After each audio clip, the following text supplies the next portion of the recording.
Hey guys, welcome back to another Tech Live Monday night technology show right here on YouTube. Hopefully, the audio and the video is coming across well to you.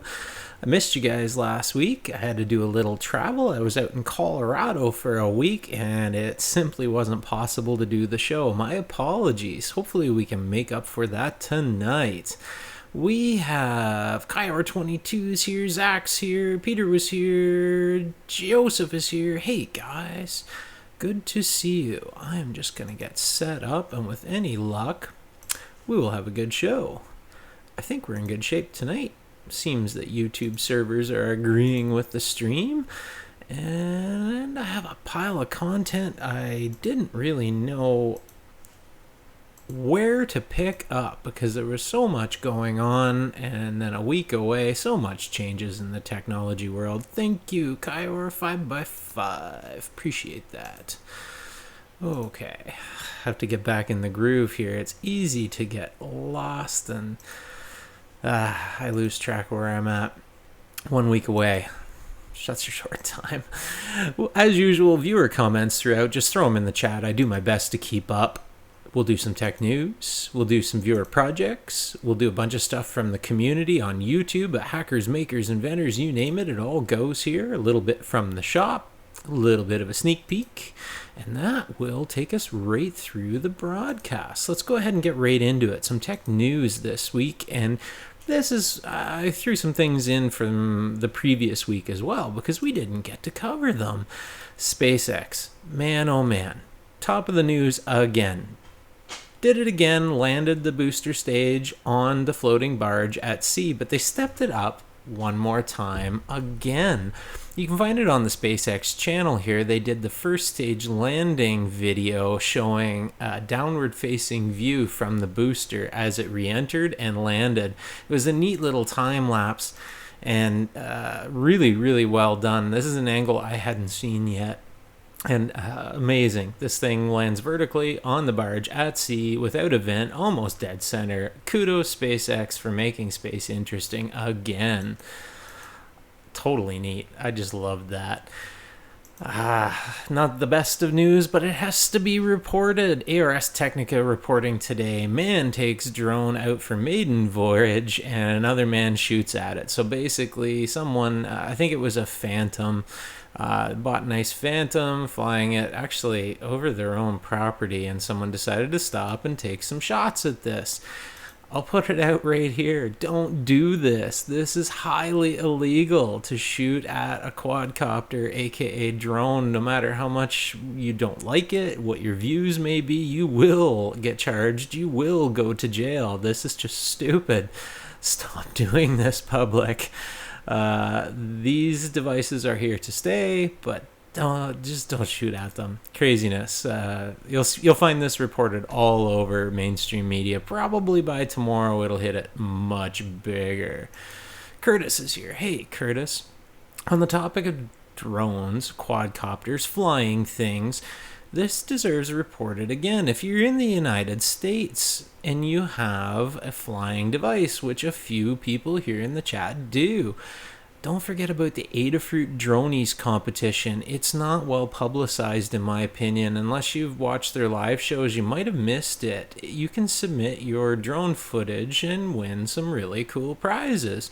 I forget when the promo ends, when the contest ends, but if you've got some cool overhead footage, submit it.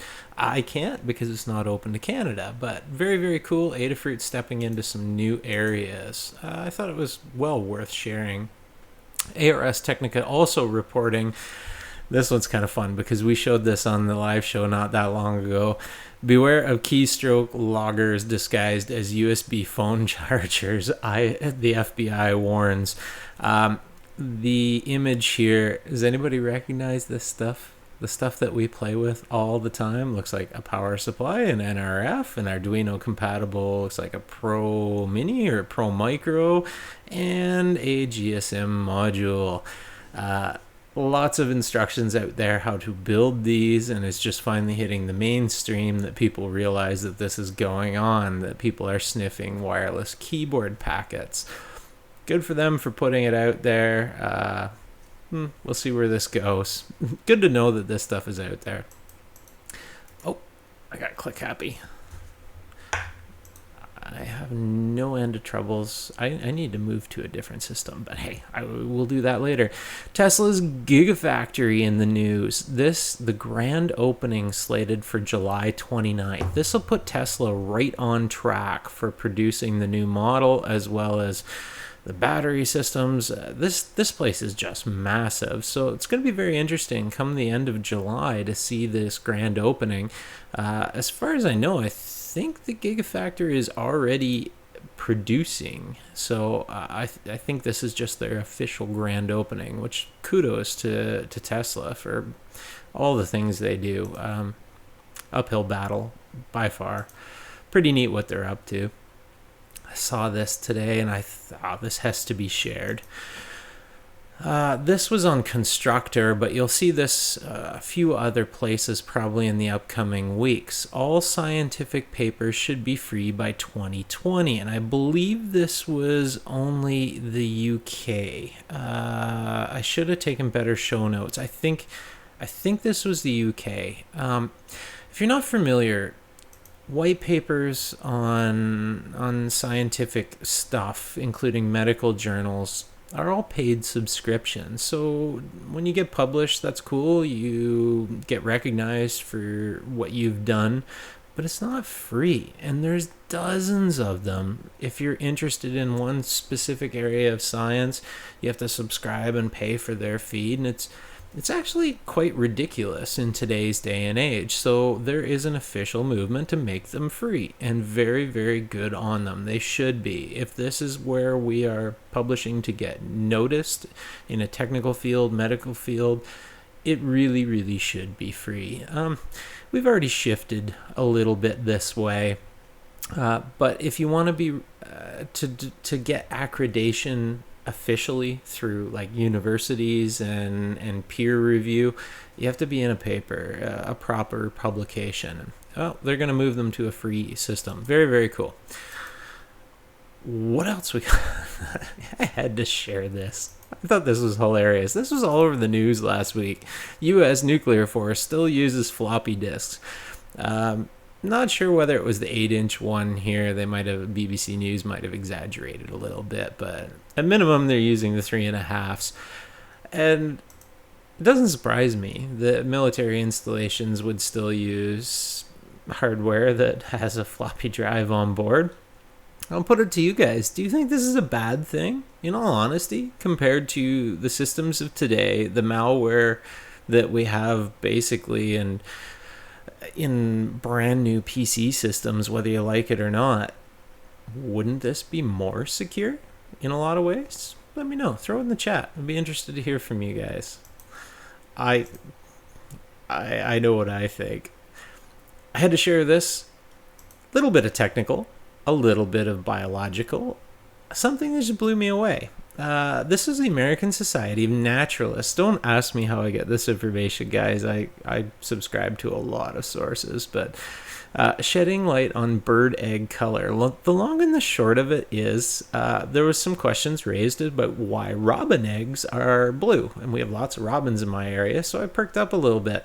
And the study found that through evolution, this blue color is very good at temperature regulating the eggs when they're not covered. And I kind of thought about it for a moment and thought, that is extremely interesting. I never even considered it before, that it reflects solar radiation to the perfect point at the incubation temperature of these eggs, which is a very reasonable temperature. And I thought, well, for enclosures of our electronics projects that are outside, might want to consider robin egg blue, because it will keep it, if it's unprotected, it won't get too hot, like a black unit would be, and won't get too cold. Very interesting. Something to think about. Might cross over into the fields that we play in. And Scotty said nobody's writing malware for old systems. I couldn't agree more. And STM-SAT1. I reported on this a little bit a couple weeks ago. This is the CubeSat that was launched by the elementary school. I did attempt to receive this. It was released from the ISS right about the time we did our last live broadcast, I was able to get. There were two basically vertical passes nearly 90 degrees over my area, and I got nothing from it. And it's actually just 1 second, guys.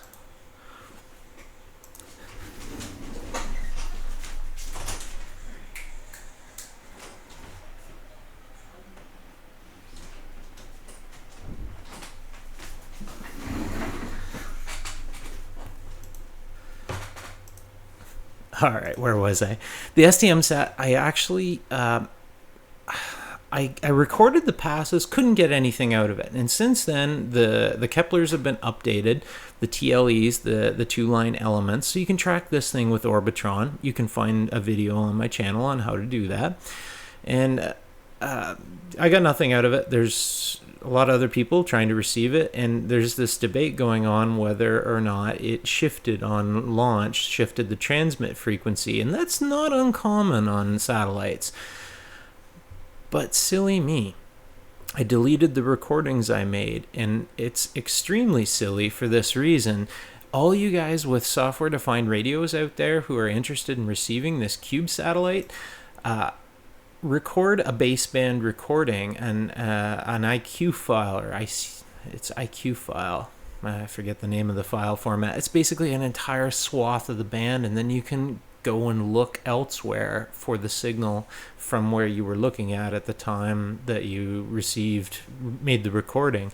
I shouldn't have deleted mine because it might have been transmitting, and with a software-defined radio, we have the option of taking a massive swath of bandwidth, and we can basically dissect it later. So interesting little CubeSat. It's a slow scan TV transmission if it's alive. I hope it is. I'm going to try and receive it again in the near future. Let me know if you guys have tried. I think at least one person in here has tried. I was talking to you right before the broadcast. Brooklyn UAV is here. Hey, Brooklyn UAV. And cool. What else we got? Very, very cool scientific news. It didn't hit the mainstream. The Rosetta project, basically collecting stardust and other cool things, have found the building blocks of life in yet another collection they made. The amino acid glycine was recovered from Comet 67P, and this was just broadcast today, I think. Engadget picked it up, and you'll find it in some scientific journals upcoming, but really, really important because this could lead down a road that people are starting to prove that the building blocks of life do exist elsewhere. So interesting stuff. And Scotty said he didn't see anything on the band scope on my ICR 9500 on either side of 437.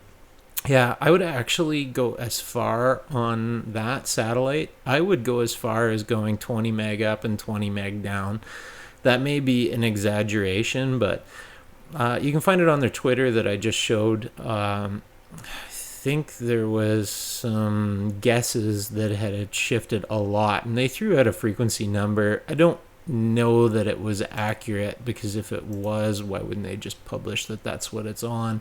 But I would go high and low a long way, like at least 10 meg. I would go probably even as far as 20 and just see if there's anything there. It might just be dead, but worth taking a look. Cool thing about software-defined radio is we can do that. What else we got? Bitcoin back in the news. I was surprised to see this. ABC News picked this up. Bitcoin breakthrough. Cryptocurrency is welcome in Zug, Switzerland. A bunch of businesses and the government entities themselves have adopted Bitcoin. I was really, really surprised to see this. It's been a little while since we've seen big adoption news, and this is good to see because Bitcoin isn't dead and likely won't be anytime soon. It still has legitimate use as a currency. There's no question. You don't have to mine it. You can use the currency as it is. So the system as of now is still relatively secure. So I thought this was interesting to see mainstream media pick this up. It could have been just a bit of a buzzword thing, but at the end of the day, the news happened. So kudos, Switzerland. Good luck with your Bitcoin.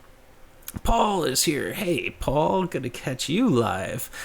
And Scotty said, so the input frequency may have changed as well. Very well could have. I don't know what they're using the input frequency for. It doesn't have a repeater on board. It's just a slow scan TV downlink. I'm guessing the input would just be for commands to it. Maybe it hasn't received the wake up command. I'm not sure. Glitch is here. Hey, Glitch. What else we got?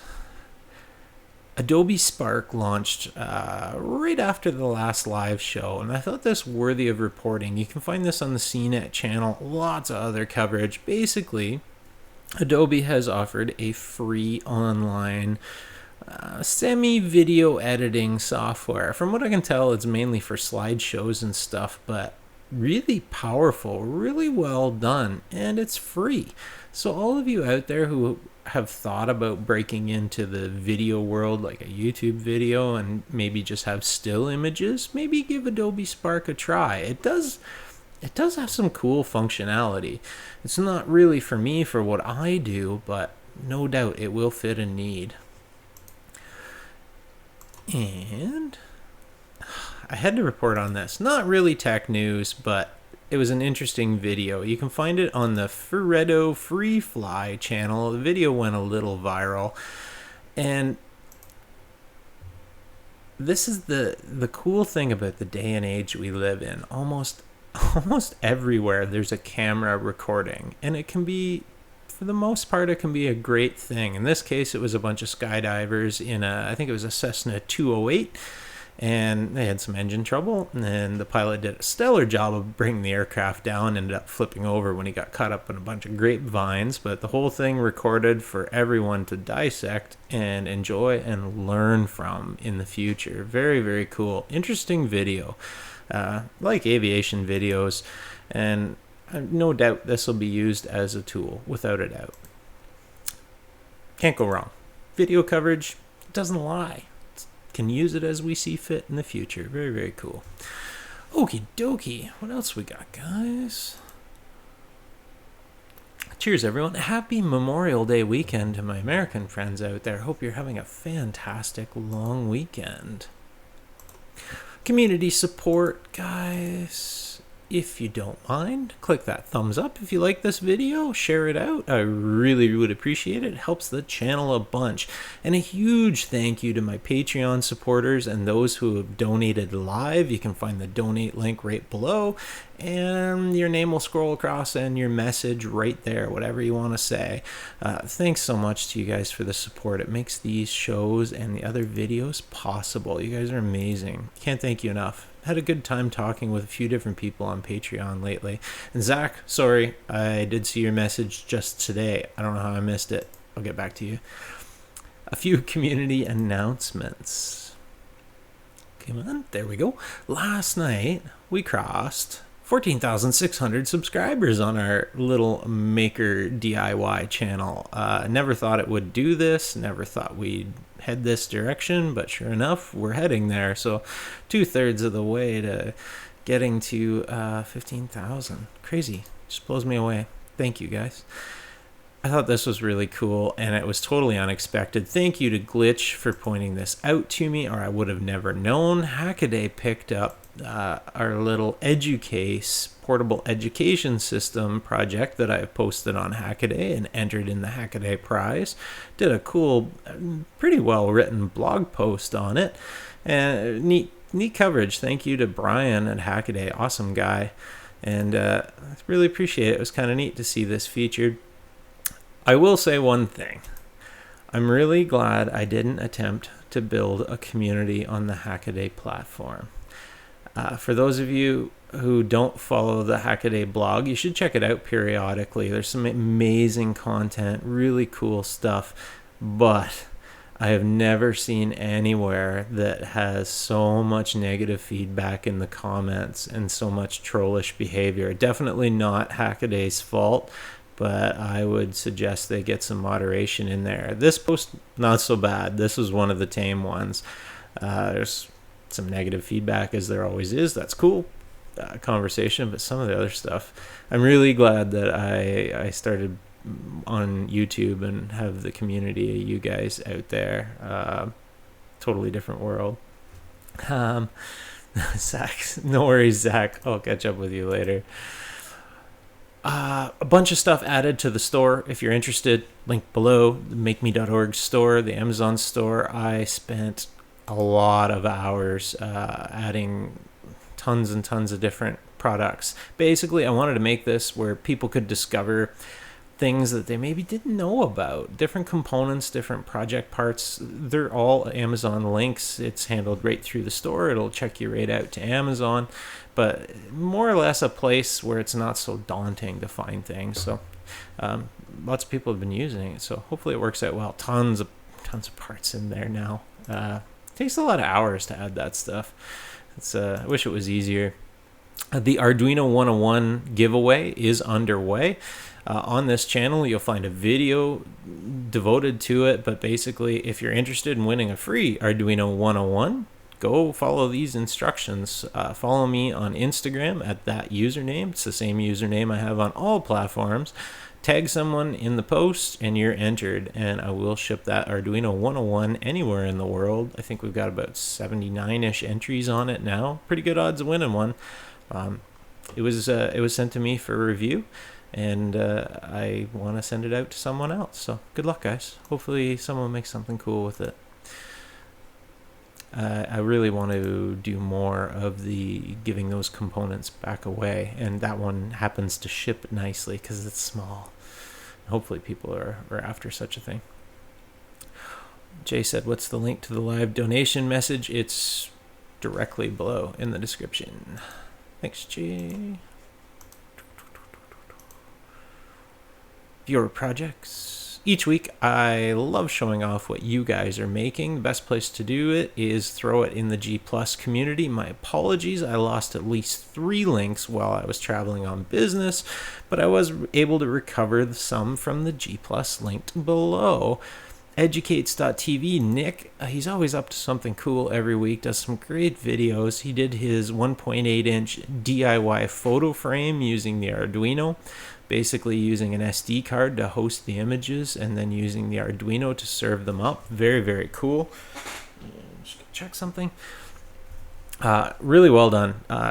Check out educase.tv, and you can find this particular post in the G Plus community. Ken shared with us more on the LightSail satellite. Guys, this is going to be totally cool. I can't wait for this, the LightSail 2 to launch and get up there and do some cool science. It's going to be really, really neat. Thank you, Ken. What else we got? From the community at Hackers, Makers, Inventors, you name it. Each week I try and pick out YouTube videos from the community as best I can. I try and show channels that you maybe didn't hear of or videos you might have missed.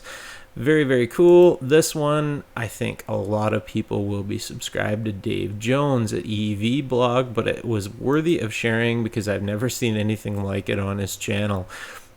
He did the Audi Quattro Lunar Rover unboxing. This is the X Prize Lunar Rover. It's not just a mock-up. It's mostly, I think, some of the hardware they're sending, but this is 1-to-1 scale if it isn't the one they're sending. But really, really neat. You got to play around with it and drive it around via Bluetooth control. Pretty neat little rover. It's not little at all. It's a big rover. It looks maybe not quite the size of Spirit or Curiosity, but pretty big. Neat coverage. Kudos, Dave, for getting lunar rovers showing up. What else we got? Great Scott did a cool video on Easy EDA, which is a free schematic and PCB design and simulation software. As well, they allow you to order PCBs right from them. And this is a web-based interface. It's seems like one step up from Fritzing for designing your printed circuit boards, but all web-based. Very, very interesting and really, really good review of it. And the funny thing was, the same week he put this out, this is the week before last, Easy EDA actually contacted me to do a a review video. I have told them to stand by because I don't have any PCBs I need right now. And I haven't made an educated enough choice of what I fully believe in with their platform. I fully support fritzing. I would share it in a heartbeat. And I fully support Oshpark for what they do because their prices are amazing and their quality is impeccable. But I have to do a little more research on these before I would tell them I could maybe do a video for them. We'll see. But Great Scott did an awesome job. Check it out. I think you'll enjoy it. And Glitch said Sagan can drive the lunar rover. Yeah, absolutely. Circuit Basics, a channel I'm not sure that I've shared here much. How to set up the DHT11 humidity sensor on the Raspberry Pi. Very well done video. Soup to guts. Right through. Complete setup. I love these. Because the DHT11 is a super cheap humidity sensor. You've seen me use them on my projects here numerous times. It just works. So does the DHT22. This is cool. Well done. I like where this channel is headed. It does a great job. Very, very cool. I think you'll like it. What else we got? Tinkernut, a channel I've shared many times before, but this one resonated just a little bit for one particular reason. Simple voice controlled home automation. Title maybe a little bit misleading for the video, but overall he did phone control a relay with very basic electronics. Worked great. What really kind of sparked my interest was the fact that MIT App Inventor does support voice recognition. So that means you can build free Android apps. You can even put them on the Play Store, stuff like that. I have a bunch of them on there still, I think. But it does support voice recognition now, which is very interesting. I didn't know that. Back when I played around, it was Google App Inventor, and it definitely did not have voice recognition back then. So it's another option when you're using, because we all have cheap Android cell phones kicking around, and it's so easy to interface a cell phone with our microcontrollers now, whether you do it with a $1 to $2 HC06 or HC05 Bluetooth module. Oh, thanks, Jay. Cool. Thanks, man. Also, we need more beer. Thanks, Jay. Appreciate it. That's what happens when we get live donations, guys. Thank you very much. But Tinkernut, awesome job on the video. You can check it out. I think it would be a handy thing to integrate in any of our projects, especially using old Android phones. So cool idea. Beginners Tech is here. Hey, Beginners Tech. What else we got? This one had to be shared. This one is uber nerdy, but incredibly useful. So Tony D, you've seen him on the live Adafruit shows. He's now a member of the Adafruit team. He does these kind of long format live shows. And the recent one that I caught was the Raspberry Pi SQL Lite sensor storage. The long and the short of it is, almost everything we use for big data now is stored in databases. I use SQL to query my daytime data needs all the time for diagnostics on the machines I work on. And I didn't know it was free and easy to set up databases on your Pi that you can store the sensor data in and then query that data as needed. It's so much simpler because it removes the need for coding within your running program, and you can simply use Python to go grab the data you need, as well as the old data stays there, and the databases are very efficient. You can store a heck of a pile of data in basically a CSV file. This video Tony did goes right through it all, and it's a little deep and kind of a little dry if you're not familiar with the data storage, but the power of it is shown at the end. Check it out. It is very cool, and it's free. I'm gonna check into this in the future. Scotty said, how about the RC boat? The one on the shelf behind me? Yeah, we'll touch on that in a minute.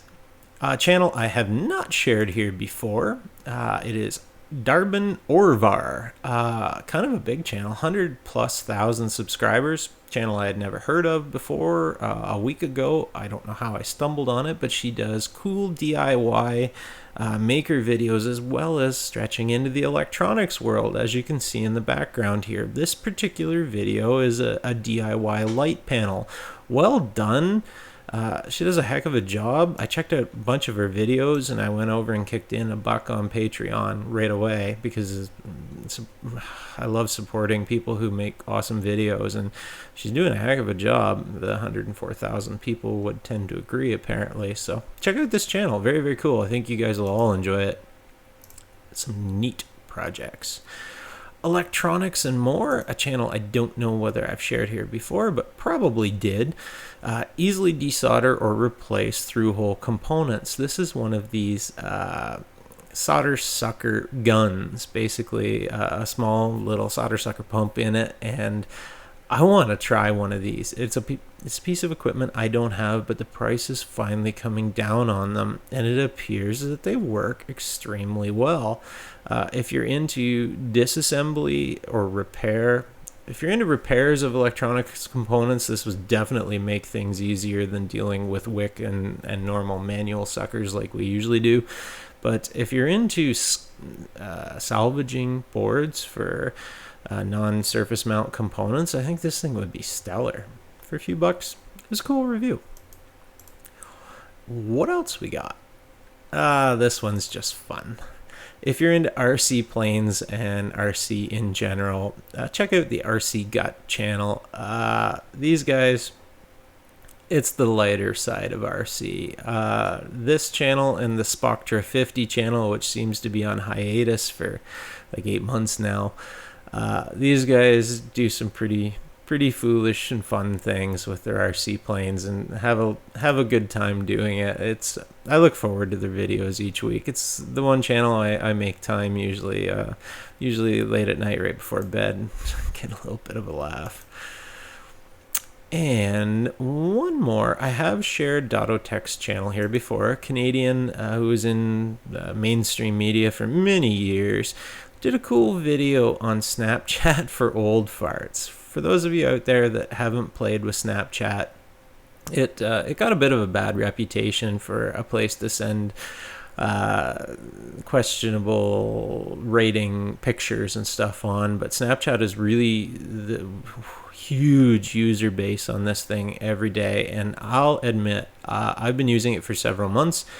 Same username as my Twitter, and I love it. The stories function of it allows you to quickly share with all your followers your day as it progresses. It's a really, really cool app, as well as people can contact you super easy on it.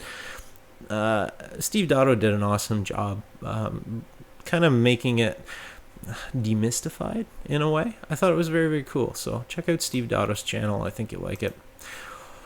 And Zach's back. Hey, Zach. What else have we got? And we are perfect. I've been trying to scale down the length just a little bit of the live show. I mentioned it last one. I think we're going to come in a little early tonight, which is exactly what we want. I was going to try and get it back to half an hour, but if I can come in just under 45 minutes, I think we're off to a good start. From the shop. If you didn't see it, I did do the Phantom case review. It was a really basic video. It didn't do really well on the channel, but it got what I wanted to get out there because I know a few people are looking to buy the Phantom, and this is the case that I reviewed on that video. If you have a DJI Phantom and you're looking for a case, this one is a little expensive. Don't hesitate to buy it. This thing is incredible. I have nothing bad to say about that case. Excuse me. It simply works. Everything is perfect fit and finish. I have nothing bad to say about it. Not one thing. It's definitely a little pricier, and I do show in the video the other case that I got from eBay that came completely bastardized and destroyed, and I got my money back This one, no disappointment. A little pricey, but totally worth every penny. So check out the video if you're looking for one. I know at least one person was that routinely views the live show here. I also did the drill battery repair, really basic, how to externally charge these Black & Decker and Mainstream, these big company batteries that deliberately do put fails into their system. And this one I have no doubt was a fail, because I did check this after, at which voltage does that charger stop attempting to charge that battery. Basically, if it was just flat dead, I'd give it like 1 in 100 odds of it isn't going to charge. If it has one really weak cell or bad cell, almost a guarantee that thing's not even going to try and charge that battery. So in my case, it was flat dead, because I had left it plugged into the charger, but the charger was not plugged into the mains power into the wall. And over several months, it's a barely measurable current going back through the charger circuit, but it was enough to drag that thing down to the point where it wouldn't charge. Afterwards, after my little tricky dick, it worked just perfect. And it's a happy battery again. And we're all set. I used it all weekend, 2 weekends ago. And what else we got? Upcoming sneak peek. I don't have any slides prepared for this, but I can show you guys one thing. It's on the shelf behind me. This is the boat that GearBest sent me. Yes, we're going to review an RC boat. This thing is just wicked looking. I like this already, and I haven't even had a chance to play with it. I was waiting on, my schedule, and I was waiting on a second battery for it. It's a 4-cell 2200 that it takes. And they did get that battery to me. It arrived today. So now I have 2 batteries. I can go out, and we're going to use the DJI Phantom and do some overhead shots in a local lake. A friend of mine, Mr. Ziegerman, is going to help me out with it, as well as we'll do a full overview on the bench, which I started doing the initial footage on. Basically, if it works half as good as it looks for an $80 insanely fast RC boat, I don't think a person can go wrong. But we will see. We will test it out, and we will know. And that will be that. I'm looking forward to doing that video, because it'll be the first time I get to really incorporate some aerial footage from the DJI. As well, I have tons of other videos on the various stages of production, most of which require a lot more production. The DJI, I'm not sure how many it'll be, top 10 or top 12 tips for the Phantom, stuff that I haven't seen in any other video. I'm pretty proud of some of the things that I've discovered. I will do a full video on that for anyone flying RC drones / quadcopters for video and just general tips. So that's coming up too, as well as a whole pile of others. If you actually follow me on Snapchat, you've seen I keep everything in an Excel sheet, and I don't publicize it much, but I did do some shots of it, how I organize all my videos, and I think a few people got to see some of the upcoming topics that I didn't really want out there. But hey, this is what happens when you share video online. And it was kind of fun. I went back and forth with a couple people there. They didn't know that there was that much production goes into it. I do plan my videos out quite a ways in advance. Jay said Snapchat is big? ? Yes, it is massive. Forget how many million users per day are on that. It is very, very large. It's huge. Zach said he's got to get one for Georgian Bay. Yeah, it might be a little rough in the bay for that, but hey, it's self-righting. The boat will actually, if you flip it over, you just jog the throttle and it flips itself back over. But we'll test it out. And I have Lake Huron. Yeah, Lake Huron's way too rough for it. There's no chance. It'd have to be like one of 30 days of calm weather we get per year. Harbors and inland lakes are pretty much it. So Jack Plays is here. Hey, Jack. That is pretty much it for today, guys. I really want to say thanks for you guys being here tonight. I always have a blast with you guys. Thank you for the donations. Really appreciate that. Got a bunch of cool videos planned for this summer. It's going to be pretty good. The live shows, we will see how this is going to work out. Usually I put them on hold for the entire summer right about now, but I'm going to keep them going a little bit longer and then just maybe take a short break in the summer. The summers are very short here in Canada, so and I also do want to do a lot of footage for some upcoming videos. I need to manufacture more time, but we'll see how that goes. Guys, have a fantastic week. Good luck in all your ventures. Make something cool this week. Share it with the world. You never know. Just sharing pictures out there, what you're building, what you're thinking, can really make a difference in the world. Cheers, guys.